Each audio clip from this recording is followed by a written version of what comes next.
Kelly T, and this is our first panel album discussion. Last week we asked you guys to pick the albums. We put them in a drawer, we picked them out, and I'm joined with my absolute extreme black metalers, my brothers, Vini and Mikey. Hi guys, thanks so much for joining us today. Hello. What's going on? This is fun. So we had some awesome suggestions. People threw in so many big albums, which is exactly what we wanted. But the ones that got pulled out, I'm just going to read through them. We had Deathspell's Omega, See Monument Requires Circvmspice by Facebook user Matthew Walsh. Then we had Thorrs Hammer, and this is just going to trip me up, all this pronunciation. Dommedagsnatt, is that how you guys would say it? Anyway, yeah, that sounds about right. That was by Instagrammer Ryu Chario, and then we had Gris, Etait and Foret, also by Instagrammer Embrace the Armageddon. He's on Facebook as one, and the big whopper album that we were all absolutely stoked to get pulled out was Pentagram by Gorgoroth, and Facebook user and my mate Nate Gresham happened to pull that one out. So 4 really big albums to talk about. Let's start with Deathspell and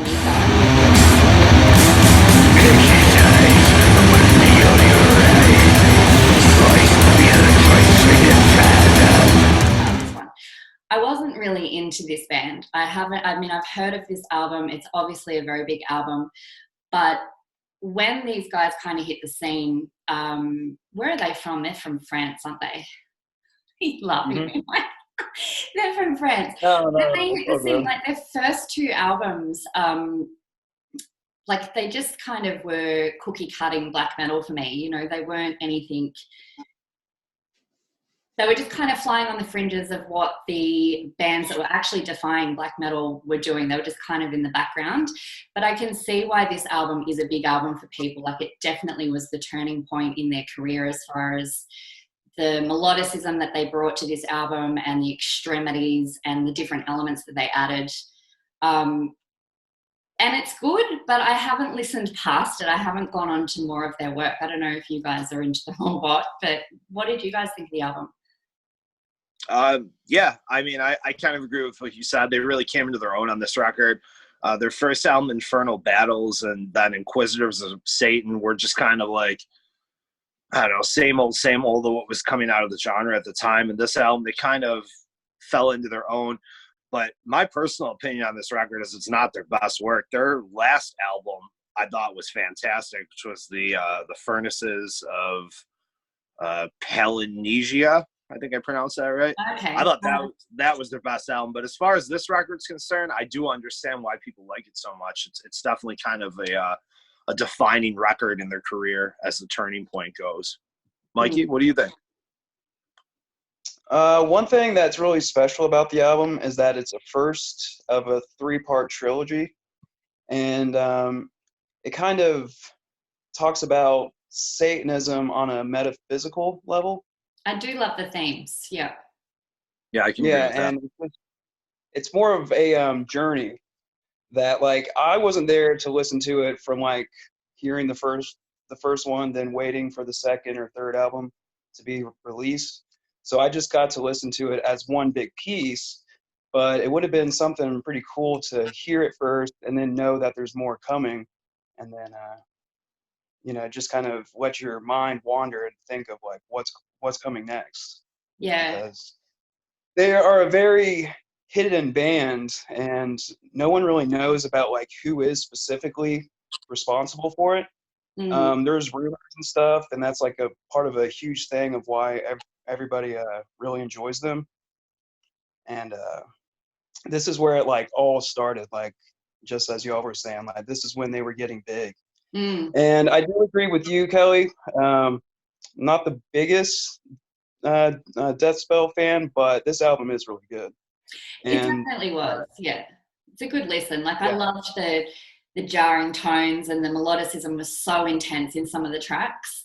And I thoroughly enjoyed listening to it again. And had it not been suggested, I probably wouldn't put it on unless I just stumbled across it by accident. So I'm glad I got to listen to it again, that's for sure, because it's been a while. Yeah, I'm with you on that. It's definitely something that was like a pleasant surprise for me. Whereas I had listened to the album in the past, definitely not when it came out. Like Mikey said, this is a band I came across probably in like 2012, I want to say.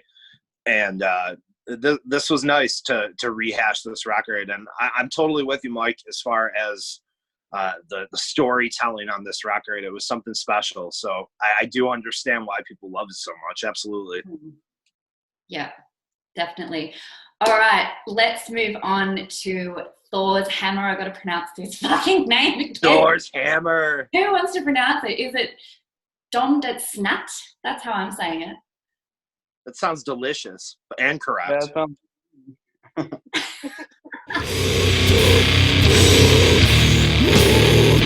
This one was big for me. I have not heard this EP before.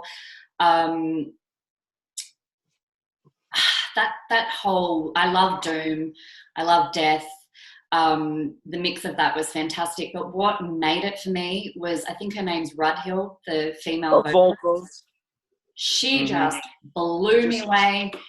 Yeah, mind blowing. Now apparently this band was only together for 6 weeks. Okay, so they produced a demo before this EP, and then they did a live album after that. She was an exchange student. I think what's probably happened, she's had to go back to Norway. I'm just assuming. And she's like an academic over there, so she's not even doing music at the moment, which is just heartbreaking because I really want to hear her. I don't think I've heard a voice that's crushed me like this in a long time. And everyone keeps saying, oh, you've got to listen to, Sun O, and they're hit and miss for me. They're quite experimental and whatnot. But for me, musically, this album wasn't anything extraordinary. It was great and it went so well with the context of the themes and her vocals. But for me, she is what made. I think we've lost you, Vini. She is what made. Got you back.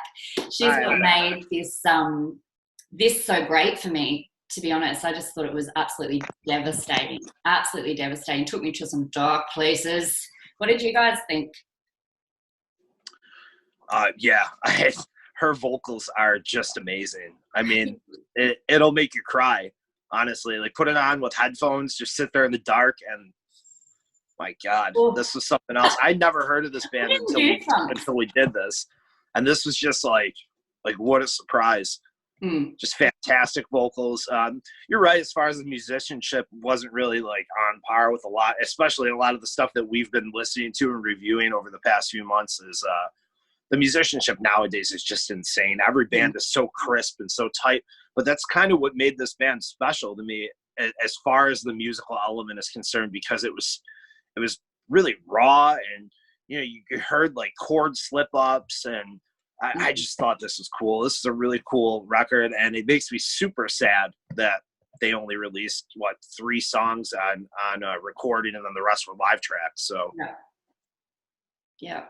They have said they have left it open, because they did do some shows throughout Europe, only sort of mid 2000s.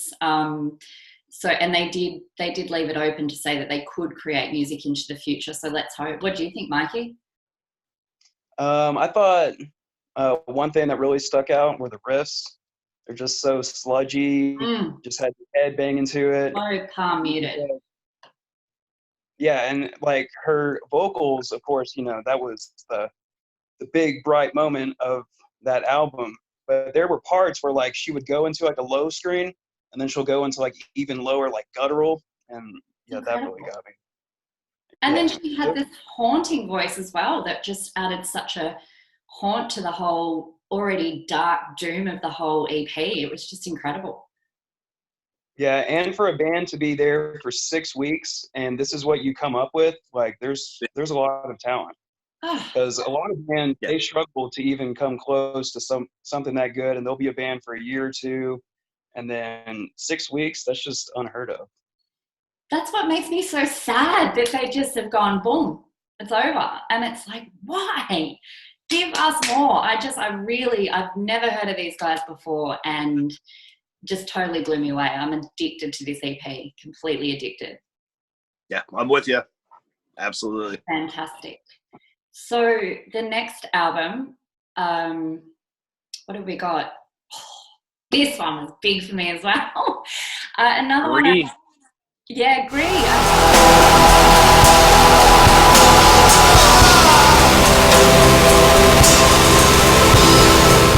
Heard of Gris. The album itself, I hadn't heard of the band. This is a duo, and these guys are from Canada. Now, we know there's some brilliant black metal coming out of Canada at the moment, and has been for some years, but the soundscapes that these two create is it's just blowing me away. Like, seriously, I think I texted you guys the other day and said I'm almost in tears, because I was just covered in goosebumps by the whole composition. You know, these soundscapes were so ethereal at times. The orchestrals were just so stunning. Yet there was these really abrasive and raw riffs going on that just offset the whole beauty to the rest of the orchestrals and the synth that was going down. There was even, I think in the first track, I really felt a Burzum vibe in the way that the riffs were being distorted, and just even the notes that were being played. I felt a real strong Burzum vibe there. Which was nice, but it just was incredible. And then there was like these choir hymns going on, and the guy's actual vocal style was just incredibly depressive and pained. And it's a fine line with DSBM and me, you know, like it's hit and miss, but to me this was proper DSBM. Like, this was just unrelenting pain and angst, just being expelled by this vocalist the whole way through. And the influences that I heard outside of the black metal genre just blew me away too. You know, there was the third track, I can't think what it's called. Anyway, the third track had a real jazz vibe going on, and it was just so interesting. So Gris was track number 3. Yeah, Katrina. I just loved this album. This just blew me away. I can't turn it off. I've got other people saying to me, you've got to listen to their next album, but I can't move off this one yet. I'm so stuck on it, and I'm still unraveling with it, and it's just amazing. It's blown me away. Yeah, this band's whole discography is just sick. And as far as people telling you to listen to their next album, it looks like they stopped recording in 2013, so they haven't put anything out since then, which is super unfortunate. But this record, as well as La Aim and Flummy, my French is terrible, you know what I'm saying, their next record are both just brilliant records. And like you said, the pain in the vocalist's voice was like jarring almost. I mean, it took you to hell and back, and then all the angelic harmonics behind it, excuse me, and the riffs. I mean, there was nothing bad about this music. Nothing bad about it at all. It was just the most enjoyable thing you could look for out of, I would say, DSBM, atmospheric BM, even like post black metal at points. Like, these guys are just sick. Definitely blown away by this. This is a masterful album. What did you think, Mikey? Yeah, I thought out of the 4 that we were given, this one by far was the one that grown on me the most. And just as you are, Kelly, I'm kind of hit or miss with this specific style. But the way that it was constructed and the way that it was delivered is just on another level. The music itself, like, you don't need the vocals, even though the vocals, just as y'all mentioned, is a very high mark on this album, because you can really feel the pain and the, just the turmoil that's within him. But musically, besides that, it's just something that I wouldn't mind just hearing that, because it was so well done. Because it's not just guitar, drums, there's piano, there's violin, there's cello, I think I even heard the harp in one of the tracks. I don't know if you guys picked up on that, but I was like, they're playing the harp, and I love the harp. It was just stunning. And with every track being long, I think the shortest one was like 8 minutes and something. Every track was a journey itself. It wasn't the start from the 0-0 to on the end. It was every little track was like a part of the whole story, basically. It was just incredible, absolutely masterful. The piano scores in some of the tracks just broke my heart. Like I take a lot. I mean, I get moved by music, but I take a lot to get really emo with music, and I was just so freaking emotional listening to it. It just conjured up so many emotive feelings in me, and yeah, it's absolutely just. I was actually sitting there listening to it, going, "How am I going to describe this?" Because there's just so much. It's so far from one-dimensional. There's so many different layers. It's so dense. But I love that there's that rawness to it as well. Like it hasn't turned into a what do you call it? Like a theme song for a movie. It's kept so raw. Like it's kept the essence of what black metal should be. And I really, really enjoyed that about this big time. Yeah, I agree. My best description for this band in its entirety would just be like, this is contemporary soul music. And this is soul music for people like us. Yeah. Definitely. Because this shit speaks to your soul. There's no other way to put it. I mean, it's just beautiful through and through. Yeah, absolutely. So who requested that one? That was by Embrace the Armageddon. Fucking legend. That was awesome. Yeah. Thank you, because I probably Horns up, Embrace the Armageddon. Thank you for exposing us to this, because this shit is.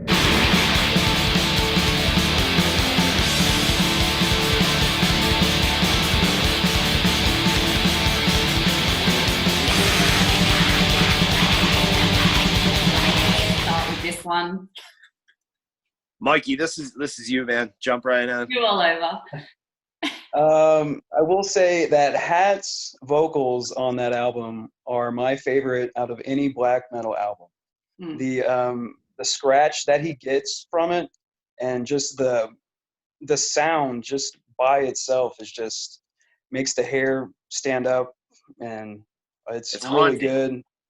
It is very, and also it was the first album that I fell in love with of the second wave, so it has a special place with me. Yeah.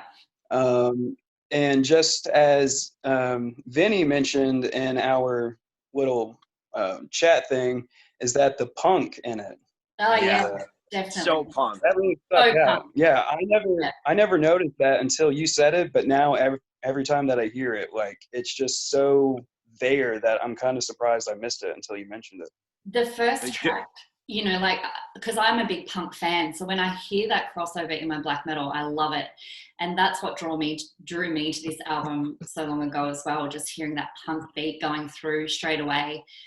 It's funny that you mentioned Hat's vocals, because I think it's funny how your taste changes. When I heard this album, I don't even know when, so many years ago, that was probably one of the things that I really probably appreciate more now.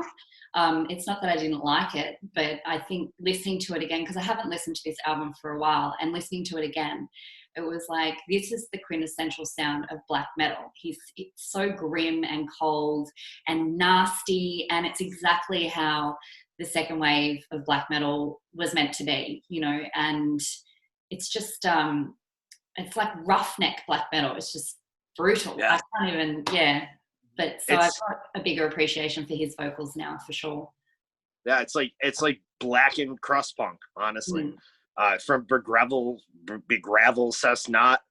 I really need to learn other languages. I'm such an English speaking guy.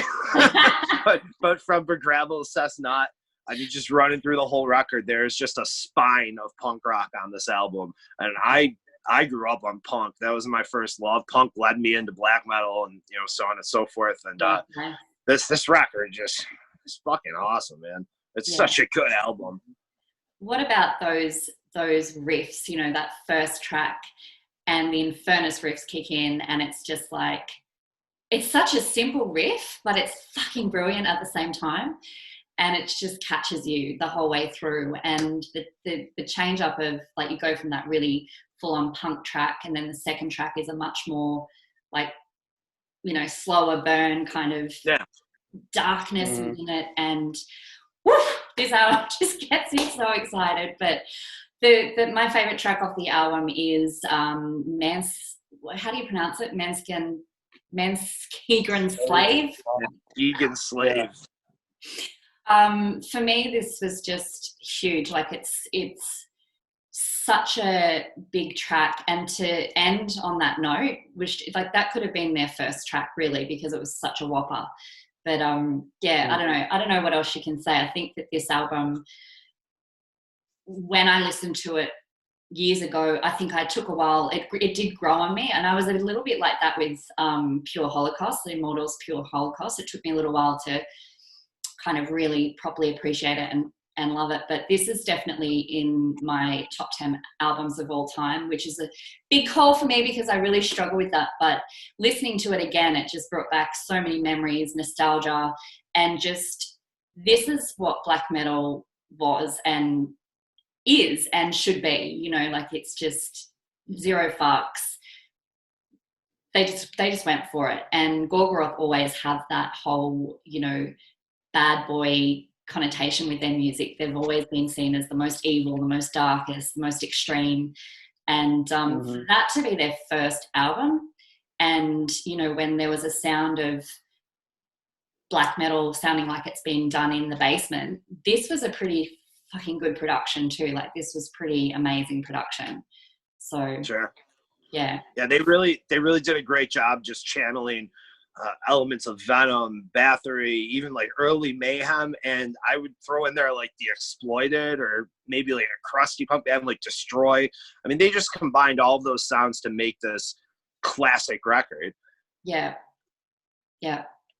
And for it to come out in '94, that was like the prime time of black metal. Yeah. That's when all of your big albums came out. And then for that to stand the test of time and to still be there up with, you know, Burzum and everything like that really just shows like how big this record really is. Absolutely. Yeah. And there's really nothing, like it's quite simple really, this album, you know, like everything about it's quite simple, but it's at the same time it's a true masterpiece, and they just put something in it just to make it stand out. So it's always going to be a great album. I'd like to get it on vinyl. I'd really love to get it on vinyl. That would be awesome. I really need to expand my black metal vinyl collection. It's a little thin at the moment, so this would be a good one to jump back into that collection, to collecting, I should say. Definitely. So apart from Pentagram, we absolutely adore that album. We adore Gorgoroth. But for me, out of all of these albums, it was definitely hands down Gris for me. They were amazing. I'm a big fan of them now, and I'm definitely going to go back through their discography and hit up all their albums for sure. Yeah, I agree. Gris was just fantastic. It was the surprise record of this. I mean, we were all really familiar with Gorgoroth, Pentagram before, so it's not like there was much of a surprise going into this. Although I can say that I enjoyed it with kind of new ears when I recognized some of the hidden elements of punk and just it had that like De Mysterious vibe to it too, where it was like heavily satanic. Yes. And I just dig that feeling where it's like you're being possessed by a demon when you're listening to it. Yeah. And actually with that band, they actually refuse to post lyrics and stuff like that. So we will never know what kind of all about. Yeah. Love it. That's awesome. Lure to I love that. I love that stuff, man. Keep the mystery in black metal. Absolutely. Exactly. Yeah, absolutely. You can only imagine they'd be pretty controversial, I'd say, which is awesome. All right, guys. Well, I just got a little prompt to say that we're running out of time for the time limit on the Zoom chat. But are you guys keen to do this again? We might do this in some way in a month's time, and we'll work out a theme and whatnot. But thank you so much for doing this with me today. It was awesome. I'm always ready to go. Perfect. Love you guys. And